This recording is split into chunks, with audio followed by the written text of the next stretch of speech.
welcome to the latest episode of Pour It On. This is Shaun, and I'm going to be your host for this evening. Just as a reminder, our podcast that I do with my friends Chris and Ben is about male friendship, life's challenges and joys, and making the most out of our time here when the chaos of life, and boy, could I just tell you what we went through in this dealing with technology on this recording. When the chaos of life makes you want to bottle it in, don't let it. Grab your drink of choice, enjoy the moment, and let's pour it on.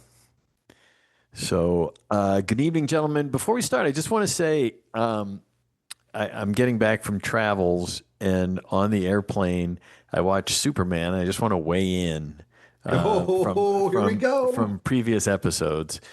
I'm gonna give it a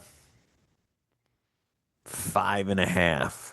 Um, I the whole crypto thing is. I mean, compare that Superman to like the Batman movies. I mean, Christopher Nolan's Bat. I mean, it's just like, really? Yeah, I'm So, with you. so, uh, yeah. I like the conceit here though, is that right off the bat in the podcast, we're presuming that our listeners have heard the other podcasts. Well, And if they haven't, it's incentive to like go back and get the context for what context for what Sean's talking about. absolutely, Ben. Yeah, Exactly. Yeah, exactly. There's multiple layers in that Layers. intro. So, so good to be here, guys. Let's just go around the circle. Ben, how are you doing tonight? I'm doing well. It's great to see you guys again. It feels like even though we are in a regular cadence of recording, that if it's been a couple weeks, it feels longer, which I think is a good thing. I miss you guys. I am heartened when people say when's the next episode, which I've heard this week. So no, I'm good. I'm feeling good. Great to be back in conversation with you. And how you doing, Chris? What's going on in your world? I'm doing very well, thank you. It has been a day, and so I did crack a beer, but yeah, I'm going to wrap up my interim CEO ship at NAMI Chicago tomorrow because we've hired a great new person to take over that role, and so it's kind of exciting as I move on to my next thing, which is still yet to be determined. But I was just saying to Shaun before the call that it had indeed felt like forever. And I was thinking just the other day, I'm like, God, when is the next Pour It On episode so I can see those jokers? So very happy to be here with you guys. Oh, that's nice. I didn't miss you guys at all, so I don't know what you're talking about. Well, it could be that Chris and I are just more connected because we talk every day now. But Every day. Okay. Okay. it's not our fault, Sean, that you keep going to Europe. Okay. Oh, and Chris, it's been a day, so you cracked a beer. Is like, that's all right. Yeah. Yeah, I mean, I'm kind of with you there, Chris. Right. Yeah. Yeah. Yeah. I mean, just one frosty cold one. It's Yeah, all nice. nothing Good. crazy. What are you drinking, by the way? What would you tell our listeners? Half acre summer beer. It's called a Reef Knot.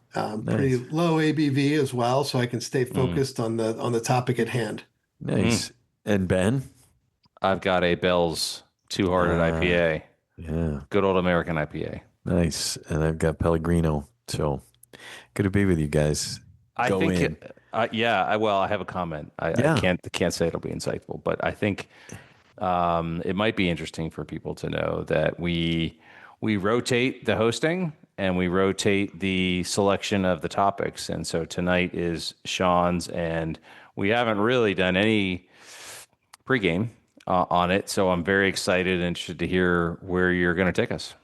Pregame in the sense of Pregame, not in the sense of the other beers Chris has had. Didn't Right, want to tell you. I don't mean that. I don't mean that pregame. I mean, we had a conversation ahead of a recent episode about a bowling alone or join or die, and just like a little bit of directional chat about what we wanted to talk about and get into, but not this time. You've been away and we've been busy, and so so this will be good. So join or die, which is kind of the centerpiece of our last conversation. And tonight I want to talk about love or fear. And there's a good friend of mine, Jerry Bowie, when we get in conversation, he's like, every conversation is either a love conversation or a fear conversation. And we can take this in so many different directions. I think, first of all, it's important that to me that we talk about it personally. How do we feel about this love versus fear conversation? How does it affect our lives? And certainly it's a backdrop for a lot of what's going on in the world today, I think. And Mhm. so we can explore that too if we want. And then to put on top of that, this concept that I have of, can I love everyone? And if that's a proposition that I make to you guys, what does it mean to love everyone? And so, we're three guys talking about love tonight, and Mhm. so anyone can start. Well, Well, okay. I'm fearful. So yeah. Yeah, seriously. Yeah. Nice job. Yeah. And Scared that's the it. bejesus out of us. Yeah. And that's it. Yeah. I want to ask you a quick clarifying question, Yes, Shaun, sure. which is these conversations, these recurring conversations that you have with your buddy Jerry. Yeah. You say you either talk about love or fear. Is that to say that each call is exclusively about one or the other, or do you bounce No, back and forth? Or no, we have this basic premise that every conversation is either one of love or one of fear, and not just the ones that we have, but just generally in conversation. If we look at something closely, you know, what's underlying the conversation is one of love, um, or it's one of fear, and fear. If I look at a conversation when I'm disconnected and it's not a loving conversation, I think there's something going on in me where I'm afraid of an outcome, or I'm afraid an outcome in the sense of what's going to happen to my relationship with this person I'm having a conversation Mm, with. Could whether it's a stranger, or it's someone that I have a deeper relationship with, and so for me, the more I can understand that fear and let that go, the more I can be present and the more I can be loving. So it's just kind of as Jerry and I have these conversations, we explore those different mhm. angles. Well, I mean, I'll weigh in at the outset here, which obviously when you brought this conversation or this topic to us, or you proposed it to us, it's hard not to start with the question of, well, what do you mean by love? You're right. Right?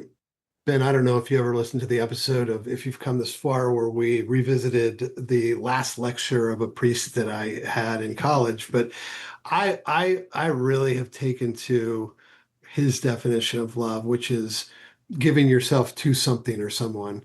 And he's so much more eloquent than I am, but he tells this story that we tell several stories, but he talks about it as being like this. You have to ask the right question, right? Which is, tell me your story, or what ails you, or what causes you pain, or whatever. And when I think about that, I mean, that's certainly, I don't bat 1,000, but I've been working on going through life with that mindset, and with, I think, giving that love.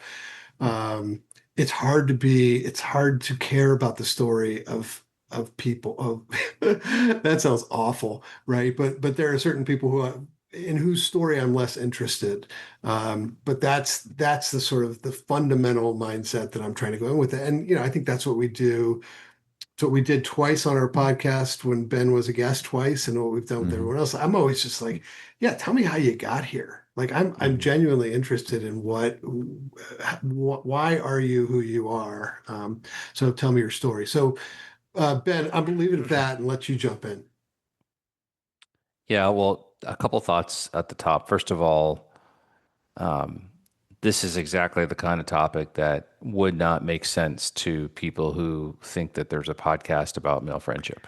Right. This just incongruous. And the more that we dive into things like this, the more that we shatter, I think, that perception, which is good. And I think also, I usually struggle when something is presented as a binary choice, Hmm. not love or fear. I don't know, or certainly haven't thought, Sean, until tonight, that conversations are one or the other. Maybe they are with you and your friend, and or maybe they are, and I haven't picked up on it. But Hmm. I tend to think in terms of a range. But I will tell you that from we covered in an earlier podcast, the weight of expectations, which is kind of a cousin of fear. Like, what am I not getting done? Well, who am I letting down? Um, and so I think I am kind of running from that. I want to get away from that fear, and what I am running to every day is a version of love. And I'll give you an example of that. So the earlier this week on Monday at my company, got a project done that was important to me, important to the company, and had been sort of sitting heavily on both my shoulders for way too long for a whole bunch of reasons. Got it done, got it out, really proud. We're going to see what happens. Hustled home from Manhattan to Brooklyn, and my son was finishing up his flag football practice with his buddies. It's a team that I basically put together, and then some of the other dads jumped in to help coach, and so it's really worked, which is really hard to do in New York City. And I get there, and they were kind of wrapping up, and I'm like, okay, cool, how'd it go? And I was gonna say hi to the other guys and walk Sam home, and the kids are like, why are we stopping? We got an hour left of light or whatever, and the coach said, oh, I got to go make dinner for my other kids, and so the kids wanted to keep playing, and my son looks at me and he goes, Daddy, would you play with us? Would you be the automatic quarterback? And it was like 2 seconds, but it felt like an hour. I was like, how do I not love this day? I don't like this day. I'm not happy. I love this day. I'm like, beautiful night. So for the next hour, we played. And then after we finished and we couldn't even see each other anymore, they played to the end of the light, just like I did when I was a kid. Then we walked home, and the walk home, guys, was sublime because Sam recounted everything about his day and everything about the game and all of it until we got home, and I made a steak dinner that I had waiting to cook, and then he was like, "This day is the best ever." So my point is, like that was, I could see Shaun in another part of my life where I'd be like, "Yeah, it was Monday." I'm like, "No, I love that day," and I try to save that for when I do it. Now, what would be ideal, Chris, is if I could carry that through to the rest of this week. And I haven't gone back to that place until I just thought about it again, because the rest of my life lives in that kind of stress, expectation, fear. And so that's the challenge that I think through. But it's a great question. Well, first of all, I love the fact that it's unplanned, right? There was nothing planned about it. And so it just emerged. And for me, when you tell that story, the love versus fear aspect of that would be, you decide not to do that. Sorry, Sam, we can't do that. I've got 6 other things to do, and this is what's going to happen if I don't do them. And so we go through in our minds all the things that might happen that don't allow us to be present or to experience that because fear gets in the way, and you didn't let that happen, which is beautiful. Well, I appreciate that. And I actually had to, just to postscript on that story, I had to work a little bit to get there, even though I just told it as if it was so obvious. I was exhausted from the day. It was Yeah. a big day. And I was like, how quickly can I get home and change and get to the park? But because I did, the good thing happened. And so it was great to lean into that. Yeah. Well, I want to say, again, I mentioned Father Himes, and he talks about giving yourself to something or someone. Um, I don't think that what he was suggesting, that it's always easy to do that, right? Like in your case today, or Yeah. Monday, it was, you were going against where your momentum was taking you, right? You're like, I got to do this, and then it paid off because you did give yourself to these childhood wishes that these young boys had, which is a beautiful thing. And then that's when you see the payoff, right? You're like, oh Hmm. God, I really didn't want that. But it turned out to be fucking amazing, right? So yeah, I really appreciate that story too. Shaun, I got a question about this love fear thing. And this is me living in my head too much and overthinking things, but I guess it's for both of you. Do you guys think of love and fear as even being on the same measuring stick? Are they opposite ends of some measure, or are they apples and oranges in a way? The apples and oranges thing just threw me at the end. Why you would call it apples and oranges? I mean, Are they different measures? Yeah, I mean, I was wondering that too, Sean, in the sense that typically love is bracketed against hate, right? yeah, And and so I'm making the distinction that it's not hate, it's fear, and that one of the things that comes out of fear is, let's call it hate. mm, So no, I do look. I mean, I've bought into this. I've thought about it a lot, and try to explore personally when I'm in these conversations or when I'm engaging with strangers or people that what's going on here that I'm not comfortable with.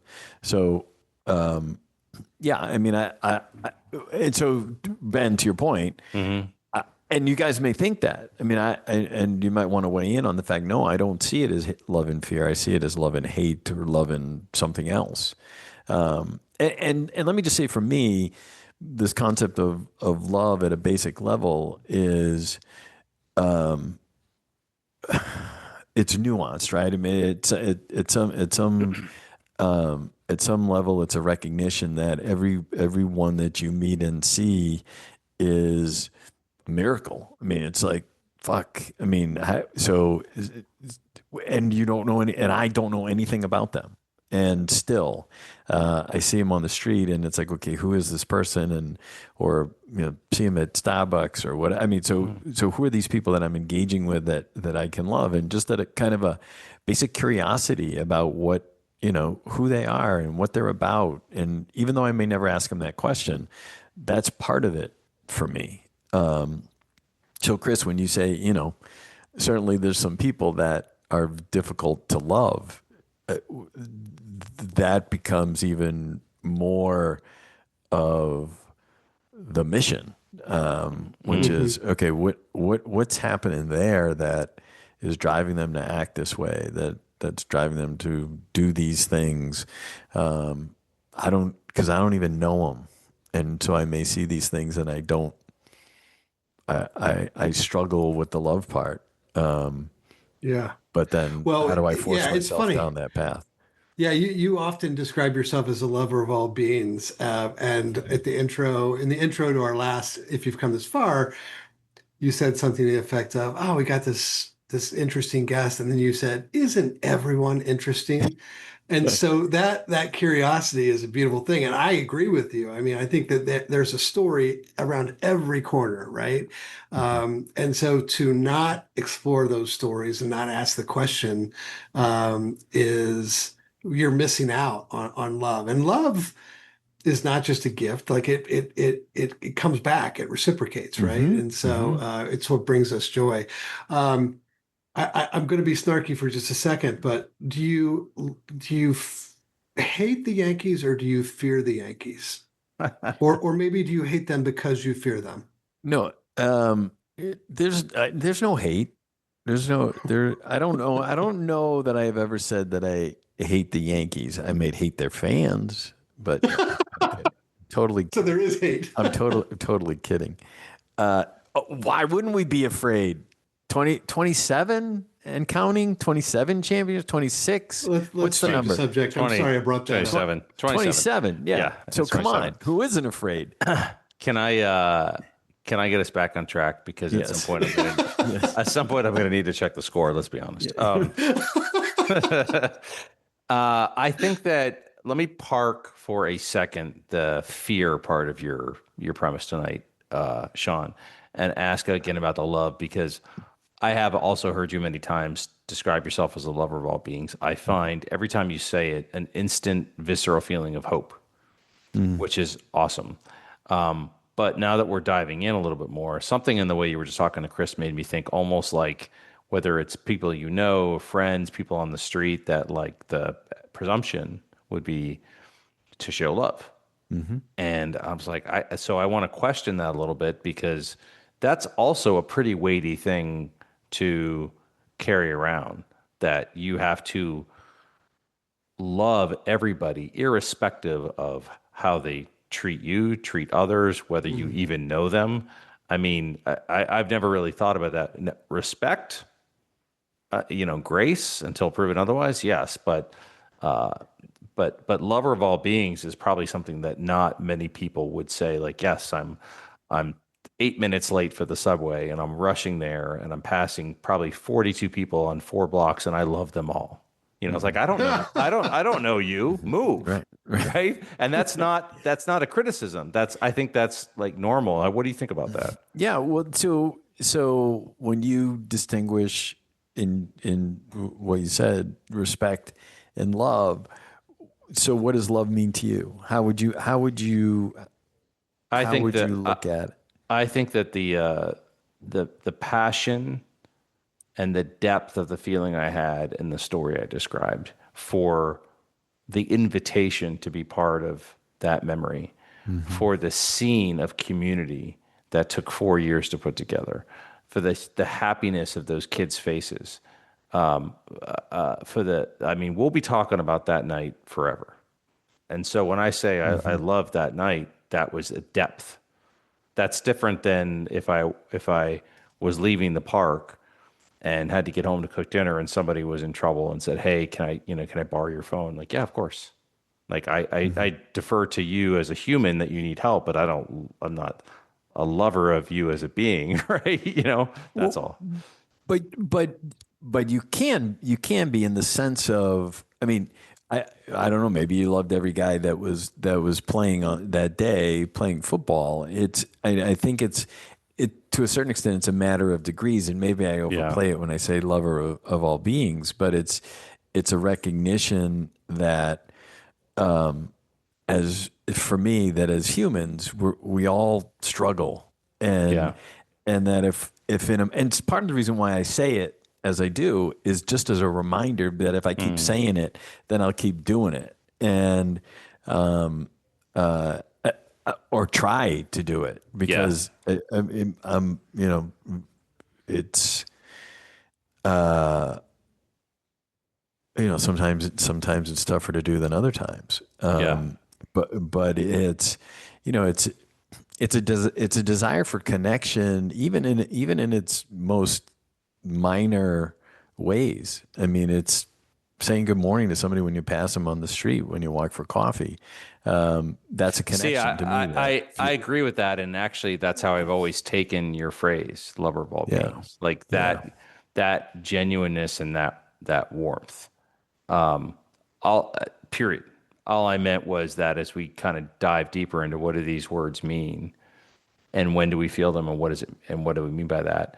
That a lot of people would hear the word love and say, "Oh, I mean, this is how I would put it." Like, I'm a human to all humans, but I love a select few. Like, I'm right, reserving that Mhm. word. That's all. right, right. Yeah, Mhm. and I think as we talk about it, as we explore it, and as we decide to practice it, it's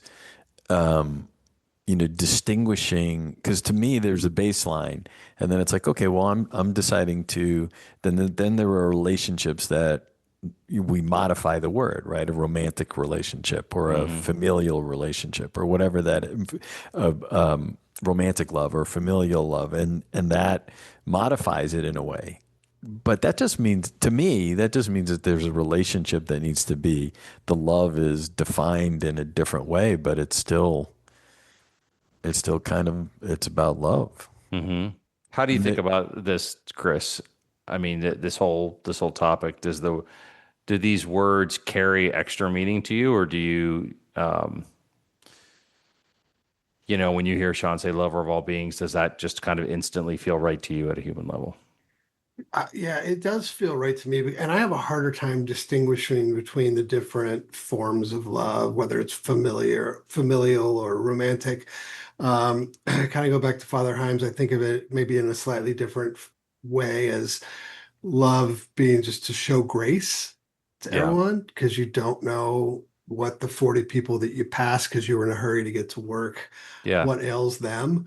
And so I really prefer that sort of really general sense. And by the way, I think it's a necessary requisite for familial love and for romantic Mm, love, right? So to really want to know the story, it's like one could say, well, you know your kid's story, you've lived your whole life with them, but you don't always know their whole story. It goes back to like giving them 7 good minutes of undivided attention. Like you really, or another thing, I don't know if I've ever shared when a marriage counselor once suggested instead of asking how you doing at the end of a day, say what was it like to be you today, right? Like really to drill down. I think I probably brought that up with you guys before, but it's that more fundamental caring about what another person's lived experience is.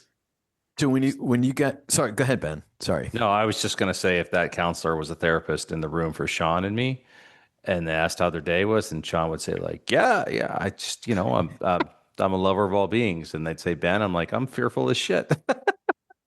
Like, what did I not get done today? But after 50 minutes of a good session, Sean, I think we'd find the middle ground. I think we'd be good. So when you think about the idea that or the concept that every conversation is either a love conversation or a fear conversation, and you think about it, just take a minute when you think about your significant other, or your children, or your friends, or family members, and consider how you come to those conversations. And Hmm. obviously there's different levels of intensity to some of these conversations, right? Mhm. And and so can you see where you're in a conversation that maybe isn't so loving? What's there? Is it fear? Um, for them, for you, for the nature of the relationship, Mm, um, for saying something that you want to say that you don't say, and then you look at it from a perspective of should I be saying something because I want to be as loving as I can be, and right. I think also and it's I think it in defining love the idea is hard, right? It's hard sometimes. It's what it's not, but the idea of acceptance and forgiveness I think are really important in that as well. So when you think about the conversations that you're in, now that I've babbled and given you guys some time to think about it, does that idea resonate with you more? I definitely think that fear is that hate is usually rooted in fear. So there's a relationship there as well.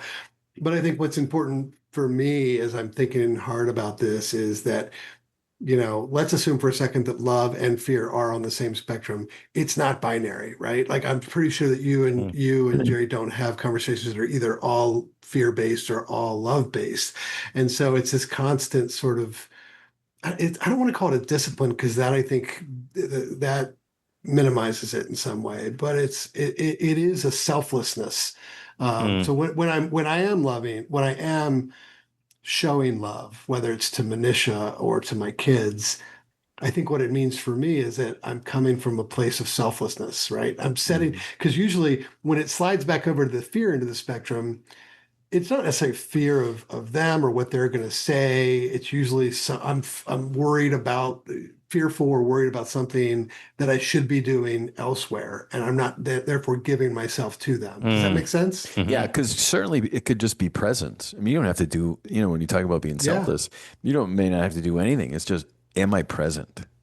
Yeah, I sort of get it a little bit more now, but you guys know that you know, I'm a reporter at Nature, so I'm slower on the uptake.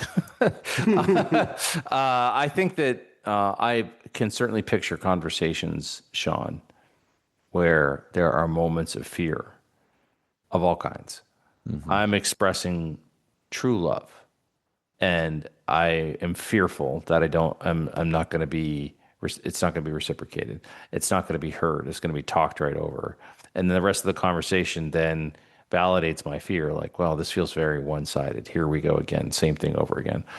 I'm fearful that something sticky is coming up in conversation, that the only way to get through it is to talk about it, Mm-hmm. solve it. And I'm fearful that that's not going to go well because it's sticky. And history has shown that, but that history has also shown those conversations go exceptionally well most of the time. And so I don't then deconstruct those like, wow, like my heart was racing at minute 8 because that could have gone wrong, or maybe it did go wrong. I just am so used to it, Mm-hmm. right, that I process and internalize those moments of fear. And really, what I'm rooting for there is selflessness, is problem solving, is warmth in both directions. All of that makes sense to me as a form of love. You use an interesting word too when you were talking about a declaration of love or whatever, this idea of reciprocation. And so my question for you guys is that an important part of love? I mean, when you're loving, it Oh, can, to get love back, you mean? yeah. Well, oh, that's a good, I hadn't thought about that, but I would argue, without having given this more than 7 seconds of thought, that if you're showing that behavior 7 good minutes or whatever, expressly for the purpose of being loved, I think that I question the authenticity of your behavior. Then I don't know, because that seems like then a selfish behavior, does it not? Ben, weigh in here. Well, I think that I tend to agree with you. You don't give gifts. You don't give s- service. You don't act with kindness with the expectation of reciprocity. You Mm-hmm. do it because you want to do it and it's the right thing to do. Mm-hmm. And I'll say that with the full stop. I don't think that it is a healthy way to live to never have an expectation of reciprocity in your relationships. Fair. I just don't think it is. It's the subject to a very one-sided life, Mm-hmm. and you're not appreciated for what you do, for what you give. It's I just don't think it's possible to live that way and not have it eat at you and demoralize you. And so I think again, that's why I distinguish, Sean, between sort of everyone and a circle of people where you're like, yeah, I mean, sometimes like ask me how I was, or take Yeah. me out on a big day, or maybe pick me up a cup of coffee, say thank you. Those Mm-hmm. things are not, that's not selfish, that's just Mm-hmm. basic reciprocation. And I'll add to it that when you and I, the three of us, sorry, we're talking about spending more time together, and you both offered up this podcast idea, I was completely stunned because I was like, well, what, what, huh? Like, what, like, why would you do that? And you're like, you seem like an interesting guy to talk to, and it seems like it's important to you, and why not? And I was like, okay, because the things that I try to create, maybe like the football story, where I don't need to get invited to play, right? I don't need any recognition for that. I just so happy that it finally happened. It's a Hmm. joy. But when you guys are like, well, why don't we just do it together? I was like, wow, I threw out an idea that didn't have any kind of form to it, and you just filled in the form and did it. I was like filled with love because like you guys are Mm-hmm. reciprocating. And so I think it is important from a healthy perspective to have some of that in your life. Do you agree? I agree 1,000%, and with two caveats or a couple caveats. One is to clarify my earlier answer about loving with the expectation or the hope for reciprocation is in no way to suggest that that's wrong, right? Hmm. It's so human to want to be loved. Mm-hmm. I think the reciprocation when you are doing it for primarily the purposes of the person that you're loving, it's different. The reciprocation is really different. And I think that relates to our early conversations when we were trying to figure out how can we spend more time together. Ben, if Sean and I had said yes, and you thought, for example, that we had said yes because we like Ben and Ben needs this and whatever, as opposed to our genuinely saying, I don't want to speak for Sean, but I think I can. Yes, I want to do that for Sean, for Ben, and for me, right? Like Hmm. Hmm. so I think there was certainly a selfish component to that. And again, nothing wrong with that. But I think it sort of it informs the way the reciprocated love feels. Yeah. No, that's great. That's a great point. I mean, Shaun, I think about, here in New York, there are so many subway stations that don't have elevators. And so if there's a dad or a mom, and I'm picturing mostly in this scenario, mom, who's trying to take a baby stroller up the steps, Mm-hmm. right? And they've got like either the kid in the stroller and they're bouncing him or her up, or they've got the kid in the arm and trying to carry the stroller. And I see just New York City moving like machinery. And I'll look around for a second or two and I'm like, come on. Like somebody is gonna, before I get to her, somebody's gonna do something. And I'm Yeah. like, and then I'm like, nope. And I'm like, do you need help? Yep, I do need help. Grab the thing, walk up, okay, boom, thank you, move on. Now, what I'm feeling in that moment, I expect no reciprocation, right? Mm-hmm. I don't even Yep. expect it to come back as karma. I'm mostly thinking like, back to my 48 people, how did 48 people walk by? Now, I Mm-hmm. don't know what's going on with them, but maybe they're Right. thinking somebody else will do it, or I'm in a hurry, or maybe that woman shouldn't bring who knows? But I'm stopping Mm-hmm. because it actually it's unloving to me to walk by that person, Mm-hmm. Mm-hmm. and maybe I've walked by people in different scenarios and I've been part of the 48 and somebody else stops, who knows? But that's a case where I'm like, I'm not doing it for a reason other than it's the right thing to do. And Yeah. Yeah. lots of people do that, right? So that's a case where I'm like, okay, maybe that love? Is that respect? Is that just being a That is human? I don't love, know, dude. That is Yeah. absolutely love. I feel that Yeah. all the time. I think of it almost in terms of microdosing on love. I honest to God. And by the way, what did it cost you? What would it have cost anyone? It didn't slow you down by maybe more than 10, 20, 30 seconds. And it means so much. I mean, I drove home 2 nights ago from a board meeting that went way too long. It was after 9 o'clock. Our kitchen is being worked on. My wife and my younger daughter had eaten. There was no food here because we don't have a fucking fridge, this and that.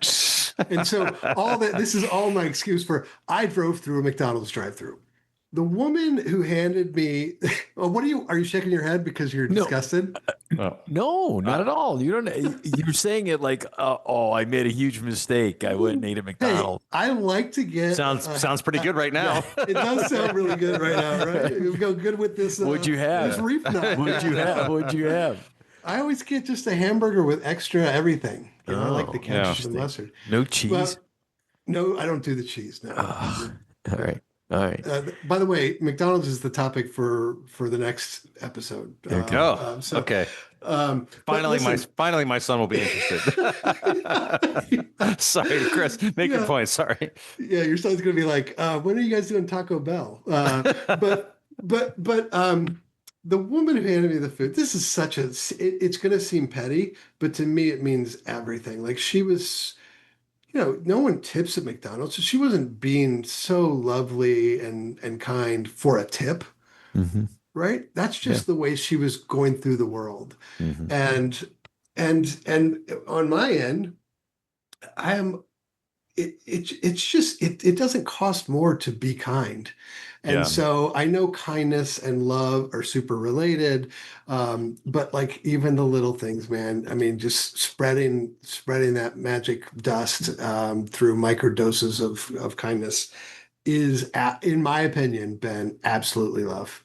All right. That's healthy to hear. By the way, if I do help people up the steps, and you heard me say I don't ask anything, I'm going to start asking them like, you got to listen to Port On. Like, Here's here's my card. Here's my All right, weird guy. give us All right. give us a follow. Thanks, weird guy. Interested in love and fear? Get away from me. Thanks, My shoulder. thanks, weird guy. Uh, I love this topic, Shaun. Let me just give you a chance here to reflect on the conversation and outside the conversation you have with your friend. Like, how often are you in this mind space? And are there things that I know I heard you talk a lot about love, but are there things that you're fearful of that come up that would be good for us to know. I would say this has become a a focal point for probably honestly since I started meditating. It was really and we've talked about meditation before. Just a process of just slowing down and at the same time um, starting to spend so much time with other people, Mm-hmm. strangers, in doing either the work that I was doing with um, Marion in this Inside Out Club, which was social emotional learning for kids, and then with Men Living. So many interactions with new people, strange people, and how am I coming to those? And just with with an appreciation of love of okay, what do we got? I need it engaging curiously with wonder to a certain extent because here's this person that's been birthed at crazy high odds that they would be alive Mm-hmm. and I'm connecting with them. And so what is that all about? The mystery of it all, quite honestly, is beautiful. And so it's something okay, so what gets in the way of the love? What's the fear? What's the challenges that get in the way of people just loving each other? And so it gets to be exacerbated in my mind lately with particularly looking at men and women and the state of the relationship between men and women, and not engaging, not dating, not I mean it just Mm-hmm. because there's article after article that I'm reading. I mean, 67% of Gen Z women don't care if they ever get married. Um, I, it's and it's those are data points in a vacuum, but still it's supported by all kinds of other data, and so that's a type of love that I think the world needs, and it doesn't seem like it's going that direction. So it's something that's constantly Mm. on my mind. And so it's good for us to talk about it. Maybe it'll be on some other people's mind if they listen to this. And just to explore when you're in a relationship or when you're in a conversation and it's tense or it's angry or it's sad or it's what's happening there for you. Not so much, the other person could, they're dealing with some issues and they could be coming to that conversation with fear. Um, is that something, can you let go of your fear and have love in that conversation? I know we're wrapping up here, and I want to share the quote that or the saying that I've quoted more times in my life than any other. And it comes from my high school buddy, Paul Lichtinger, who sort of tongue in cheek, but I think he was getting at the right idea. But I'll never forget when he said, be cool to everyone because you never know who's going to have a party. Now, obviously, that is the kind of love that where you're expecting something in return. But I think Right. really the moral there is, be cool to everyone because why not? It doesn't cost any more to be cool than it does to be a douche. Well said. Don't Yeah, be a and douche. in a related note, don't you have a place, Shaun, in Palm Springs? Uh-huh. Yes. And do you ever have parties? Because Yeah. because what I'm saying No, is Ben, I as don't as ever. I can't say that I'm a lover of all beings. I'm getting there, but I love you, brother. Yeah, So me too. I'm just trying to be cool. So I might get invited to the party. Chris, I'm gonna stop by Yeah. Chicago, get you on the way. Yeah. Yeah, please do. Please do. Yeah. Please do. In your PJ. Yeah, Please exactly. do. Yeah. Last thoughts, gentlemen. I'd say that my you got me thinking, and my heart is full, and I got a lightness about me, and those are three really good things I do not take for granted, and they came out of this conversation. So I appreciate you both. Yeah, I do love the topic. It's among the bigger topics. I mean, look, think about how many philosophers and theologians have pondered and written and preached about the same ideas. that we're grappling with, right?